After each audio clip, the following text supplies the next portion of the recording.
langsung saja kami dari kelompok 2E di sini akan presentasikan terkait tentang meningkatkan kecerdasan emosional guru PAI dalam menghadapi tantangan di dunia pendidikan. Di mana di kelompok kami itu terdiri dari 5 orang. Di sini ada saya sendiri, Iqbal Saputra dengan NIM 23003104, dan di samping kanan saya Tazkiyatun Iman Barara dengan NIM 23003193, dan saya Isyara Murtia Kirana dengan NIM 2300031047. Saya Mutia Isa Wibowo dengan NIM 2300031012. Dan saya Salia Rosina Sarasita dengan NIM 23003013. ya. Di sini bisa langsung dilanjutkan terkait tentang materinya yang akan disampaikan oleh rekan kami. Waktu itu saya persilakan.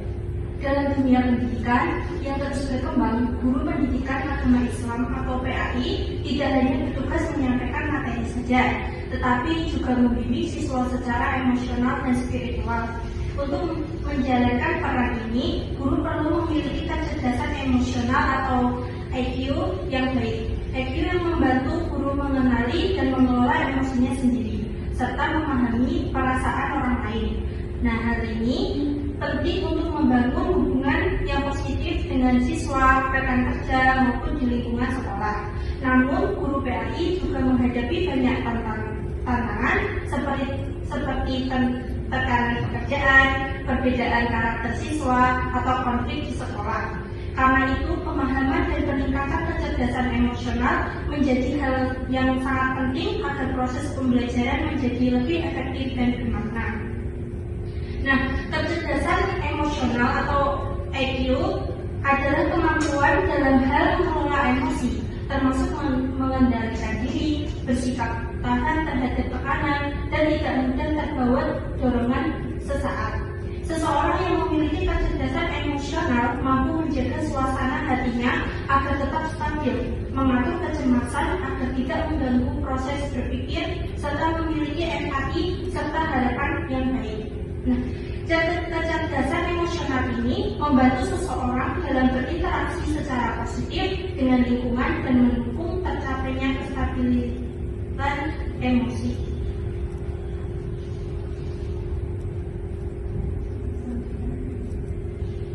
Ciri-ciri kecerdasan emosional yang pertama ada kesadaran diri. Kesadaran diri itu maksudnya kita bisa tahu dan mengenali apa yang kita rasakan. Misal kalau kita tuh lagi sedih atau lagi capek, dengan kita sadar sama perasaan diri sendiri, kita jadi lebih berhati-hati dan dalam bersikap dan mengambil keputusan. Orang yang punya kesadaran diri biasanya nggak gampang meledak karena dia tahu apa yang sedang dialami. Terus yang kedua ada pengaturan diri. Pengaturan diri itu artinya kita bisa mengelola emosi secara sendiri. Misal kalau kita lagi marah atau kecewa, kita nggak langsung bereaksi negatif. Orang yang bisa mengatur diri biasanya dia tuh tenang, sabar, dan tahu kapan harus bicara atau lebih baik diam. Terus yang ketiga ada motivasi. Motivasi itu dorongan dari dalam hati kita buat terus semangat walau capek dan gagal. Orang yang punya motivasi biasanya nggak gampang menyerah karena mereka tetap berusaha walaupun jalannya susah. Karena mereka juga punya tujuan yang ingin dicapai. Yang keempat ada empati. Empati sendiri itu artinya kita bisa merasain apa yang orang lain rasakan. Misal teman kita lagi sedih, kita bisa ikut merasain kasihan dan pengen membantu. Terus orang yang punya empati biasanya lebih mudah terbuka terhadap lingkungan dan gak gampang egois. Yang terakhir ada keterampilan sosial. Keterampilan sosial itu artinya kita bisa bergaul dan bekerja sama dengan orang lain. Kita bisa ngobrol dengan sopan, menyelesaikan konflik dengan baik, dan bisa jadi teman yang menyenangkan. Terus manfaat kecerdasan emosional yaitu EQ ini penting bagi semua kalangan, dari anak-anak sampai orang tua. Karena orang yang punya EQ tinggi biasanya bisa mengatur dengan emosi dengan baik. Jadi kita nggak gampang marah, nggak gampang stres, dan lebih sabar. Terus contoh manfaatnya tuh bisa mencegah depresi karena kita tahu cara menghadapi masalah secara sehat. Kita juga nggak impulsif atau bertindak asal-asalan, mau menerima kritik tanpa baper. Terus bisa bergaul dan bekerjasama dengan baik. kita jadi nggak mudah marah atau virus. Selanjutnya, Ya, selanjutnya yaitu peran IQ dalam profesi guru PAI. Jadi sebelum masuk ke beberapa poin dari peran IQ tersebut, jadi perlu sedikit kita ketahui bersama bahwasanya di dalam sistem berpikir manusia itu terbagi menjadi dua. Ada yang namanya IQ dan juga yang namanya EQ. Jadi kalau IQ itu biasanya meliputi terkait tentang intelijen atau intelektual dari sisi kecerdasan manusia. Kemudian ada EQ yang kami bahas pada kesempatan kali ini adalah yang tadi sudah disampaikan oleh rekan kami, adalah yang berkaitan langsung dengan yang namanya emosional. Jadi antara sistem berpikir manusia dan juga emosional manusia, ya, keduanya saling berkaitan satu sama lain. Sehingga memang yang diharapkan dari IQ ini adalah ketika kita sebagai tenaga pendidik khususnya di PAI, ya, bisa mengendalikan emosional kita, terutama ketika kita sedang berhadapan langsung dengan siswa. Jadi bagaimana caranya kita sebagai guru itu bisa menjadi teladan, bukan hanya bisa memberikan ilmu yang bermanfaat untuk peserta didik kita, juga tentunya bisa memberikan emosional yang baik tentunya, ya, karena sekali lagi guru itu adalah teacher center, adalah bagaimana caranya bisa memberikan ilmu yang baik tentunya kepada peserta didik. Langsung yang pertama terkait tentang peran IQ dalam profesi guru PAI, di situ adalah yang pertama membangun hubungan positif dan empatik dengan siswa. Nah, jadi tentu di sistem pembelajaran antara guru dan juga murid, bukan hanya ketika seorang guru memberikan ilmu, ya tentunya juga bisa memberikan yang namanya energi positif. Sehingga ketika guru tersebut memberikan ilmu yang memang dilandasi ketika emosional guru itu memang baik, sehingga tentu pemantiknya adalah bisa memberikan yang namanya hubungan positif atau empatik kepada siswa tadi, sehingga menghadapi materi apapun itu bisa dipahami dengan cepat dengan adanya empati dari guru tadi. Di situ berperan sebagai pendidik, juga tentunya bisa memberikan pengaruh yang baik kepada siswa yang ada di kelas tersebut. Kemudian yang kedua ada mengintegrasikan nilai Islam dengan kecerdasan emosional. Nah, ini yang paling penting adalah bahwasanya setiap guru tentunya memiliki peranannya masing-masing, memiliki kelebihannya masing-masing. Tentunya di sini nilai Islam sangat berpengaruh sekali pada kecerdasan emosional. Bukan hanya kita sebagai guru mengajarkan kepada masing-masing siswa untuk bisa belajar bersabar, untuk bisa belajar menahan emosi, tetapi ketika nilai Islam tentunya kita sebagai tenaga pendidik guru PAI juga bisa memberikan terkait tentang nilai moral-moral dalam keislaman ketika mengendalikan yang namanya emosional tadi. Kemudian yang ketiga, menangani konflik secara bijaksana dan islami. Nah, tentu dari kecerdasan emosional tadi yang sudah disampaikan oleh rekan kami tadi adalah bagaimana caranya ketika EQ ini sudah bisa kita kuasai, tentunya kita sebagai guru dan juga anak murid didik siswa kita ketika menghadapi konflik, ya tentu harus dilandasi dengan yang namanya kecerdasan emosional tadi, sehingga dengan kecerdasan emosional tadi bisa memberikan suasana yang tentunya tidak membuat siswa tersebut merasa terancam, tidak membuat siswa tersebut merasa tidak nyaman ataupun merasa terintimidasi dengan adanya masalah atau konflik tersebut. Sehingga peran guru PAI adalah memberikan saran ataupun solusi dari konflik secara bijaksana dan islami tadi. Kemudian yang keempat menjadi teladan emosional dan spiritual. Nah, di sini peran guru PAI juga harus menjadi contoh tentunya dalam hal akhlak, dalam hal ketenangan batin dan juga spiritualitas. Kemudian selanjutnya yang terakhir adalah membentuk karakter religius dan emosional siswa. Di mana di sini EQ guru juga berperan penting dalam mengaktifkan dimensi afektif siswa, sehingga nilai-nilai agama tadi ya benar-benar bisa tertanam dalam sikap dan juga perilaku sehari-hari untuk pendidik ataupun dari siswa kita yang ada di kelas. Mungkin selanjutnya bisa dilanjutkan oleh rekan saya. Selanjutnya itu adalah tantangan nyata yang dihadapi oleh guru PAI. Di sini berarti adalah bagaimana guru itu menghadapi tantangan dalam mengatur atau mengolah emosinya, karena ini berkaitan dengan EQ tadi ya. Yang biasanya dialami oleh guru PAI itu mungkin yang pertama ada tantangan dalam mengatur emosinya ketika menghadapi berbagai situasi sulit. Kalau dari yang kami laporkan ini kan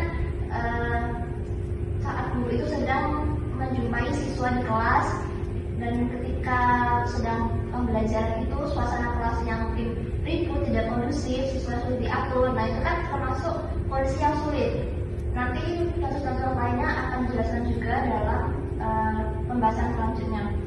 Selain dalam mengatasi berbagai kesulitan, tantangan dalam mengelola emosi itu juga berhubungan dengan yang kedua, itu mengatur atau menjaga motivasi di tengah banyaknya pekerjaan atau tuntutan. Jadi kalau namanya guru itu selain mengajar di kelas, itu dia juga punya tugas-tugas lain, misalnya masih ada kegiatan rapat, nanti membuat RPP, modul ajar. Jadi nggak hanya sebatas mengajar murid. Nah, bagaimana sih seorang guru itu dapat mengatur atau memotivasi dirinya sendiri supaya bisa stabil gitu emosinya di tengah banyaknya kegiatan-kegiatan yang padat. Karena kalau nggak bisa, nanti emosinya bisa akan membludak, nggak teratur lah, dan itu akan berdampak pada segala kesibukan atau aktivitas yang dimilikinya.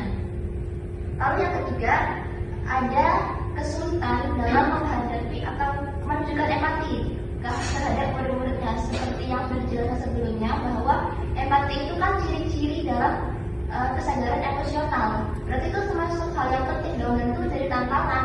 Bisa nggak sih guru itu memiliki rasa empati ke siswanya, ke murid-muridnya? Yang mana kalau misalnya guru itu nggak punya empati, ya berarti kayak nggak bisa berjalan sesuai yang seharusnya gitu. Kalau ada masalah itu juga nggak dapat terselesaikan. Misalnya guru mendapati kesulitan kalau siswanya itu nggak bisa ngerjain soal. Kalau misalkan guru nggak memahami kenapa sih dia nggak bisa ngerjain soal, kalau guru nggak punya rasa empati, ya guru akan cuek atau mungkin ya udah bisa boros. Jadi tujuan pembelajaran kan nggak akan tercapai. Itu menjadi tantangan juga, walaupun mungkin kadang banyak yang belum memperhatikan gitu. Lalu yang terakhir itu ada tantangan dalam menjalin kerjasama. Yang namanya guru itu kan kadang juga ada banyak kolaborasi, misalnya guru mapel PAI bisa berkolaborasi dengan bahasa Indonesia, atau mungkin bekerja sama dengan komite-komite lainnya. Dalam komunikasi antar pihak itu kan juga butuh mengatur emosi yang sesuai. Nanti kalau misalnya nih ada perbedaan pendapat dan lain sebagainya, apa bisa menerima dengan baik, bagaimana mereka dalam berdiskusi, dan itu kan juga butuh kecerdasan emosional atau mengatur emosinya itu supaya tujuan yang akan dicapai bersama-sama itu akan tercapai dengan baik juga. Selanjutnya setelah tantangan itu ada strategi. Bagaimana strategi guru dalam meningkatkan EQ tersebut? Yang pertama itu ada refleksi diri. Jadi guru itu bisa menilai dirinya sendiri dulu terkait apa yang udah dilakukannya. Misalnya guru ini udah mengajar, nah berarti dia tuh mengevaluasi refleksi, oh tadi selama aku mengajar aku udah benar belum ya, apakah cara yang aku sampaikan udah benar dan lain sebagainya gitu. Kalau udah merefleksikan pengalaman mengajar itu, guru dapat memahami emosi yang ada dalam dirinya gitu, sehingga bisa diatur dengan baik gitu kan.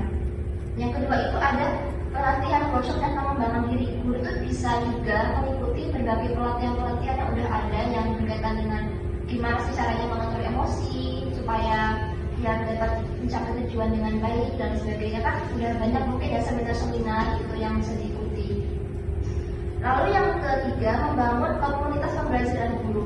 Maksudnya itu adalah menciptakan ruang untuk berbagi pengalaman. Jadi antara guru yang satu dan yang lain itu bisa saling berkumpul, lalu melakukan kolaborasi dan hubungan sosial. Kalau misalnya melakukan komunitas ini tuh guru jadi dapat saling membantu gitu, saling membantu dalam mengatasi tantangan emosional di lingkungan pendidikan. Nah, lalu yang keempat itu umpan balik berkala. Itu nggak jauh beda dengan komunitas itu. Jadi dalam komunitas itu nanti akan terjadi umpan balik gitu. Guru itu bisa saling sharing, berbagi pengalaman mereka dalam mengajar bagaimana. Jadi bisa saling tahu nih tantangan atau kesulitan yang dihadapi, bisa saling memberikan solusi. Dengan begitu kan antar guru bisa saling saling merefleksi diri, saling belajar untuk meningkatkan kecerdasan emosional mereka. Kemudian akan membahas tentang contoh-contoh pendidikan akan dijelaskan oleh rekan saya. Dan selanjutnya adalah contoh tantangan dalam dunia pendidikan. Yang pertama, pengendalian diri. Misal di dalam kelas banyak siswa yang mungkin tidak fokus terhadap pembelajarannya, seperti melamun, mengobrol, mencatat-catat meja, atau tertidur. Nah, mungkin di sini posisi guru emosionalnya emang tidak stabil. Kemudian guru bisa jadi marah, membentak anak tersebut atau menghukumnya dengan cara lain. Nah, namun guru yang memiliki kontrol emosional yang mengatur yang tenang, dia akan menggunakan intonasi dan gestur yang tepat untuk menegur anak-anak tersebut. Yang kedua, menjaga motivasi guru. Nah, maksud di sini guru sering menghadapi kesibukan atau tantangan yang membuatnya jenuh sehingga mempengaruhi kinerjanya. Nah, untuk menjaga motivasi tersebut, ia bisa mencari dorongan dalam diri seperti membaca kutipan inspirasi atau membaca kata-kata motivasi di sosial media. Nah, selanjutnya perbedaan kemampuan belajar siswa. Setiap siswa memiliki kemampuan belajar yang berbeda. Saat diminta contoh, saat guru meminta anak-anak tersebut menghafal nama-nama nabi sekitar 25 nabi. Nah, ada yang anak cepat menghafal, ada juga yang sangat lambat. Nah, guru bisa berempati terhadap anak tersebut, seperti memberi dukungan dan saran agar semua siswa bisa belajar tanpa merasa tertinggal. Yang terakhir, kolaborasi antar pihak. Nah, contoh, guru PAI berkolaborasi dengan guru seni. Guru seni dan guru PAI bisa membuat proyek seperti proyek